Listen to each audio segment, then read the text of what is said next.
மூதேவியை முதுகிலும் லட்சுமியை முகத்தில் குடியமர்த்துங்கள். வாழ்க்கையில் மகிழ்ச்சியோடு வாழுங்கள். குளிக்கும் போது எடுத்தவுடன் தலைக்கு நீரை ஊற்றிக்கொள்ளக் கூடாது. முதலில் பாதத்தில் ஊற்றி பிறகு உடலில் விட்டுக்கொண்டு கடைசியாக தான் தலையில் நீரை விட்டுக்கொள்ள வேண்டும்.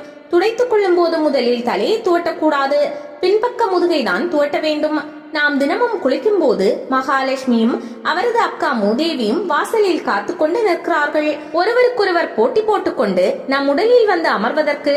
நாம் குளித்து முடித்தவுடன் யார் முதலில் வந்து அமர்வது என்று அவர்களுக்குள் ஒரு விவாதம். அந்த விவாதப்படி அக்கா தான் முதலில் சென்று உட்கார வேண்டும் என்கிறபடியால் நாம் குளித்து முடித்தவுடன் தலையை துவட்டிக் கொள்ளக் கூடாது. அப்படி துடைத்தால் அங்கு மூதேவி வந்து அமர்கிறபடியால் நம் புத்தி வேலை செய்யாது. ஆகவே முதலில் முதுகை துடைக்க வேண்டும்.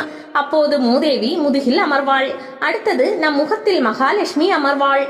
நாம் சென்ற இடமெல்லாம் நமக்கு அதிக வரவேற்பு கிடைக்கும். முதலில் முகத்தை துடைத்துக் கொண்டால் மூதேவி அமர்வாள். நம்மை பார்த்தாலே பலருக்கு பிடிக்காது. இதுவே காரணமாகும்.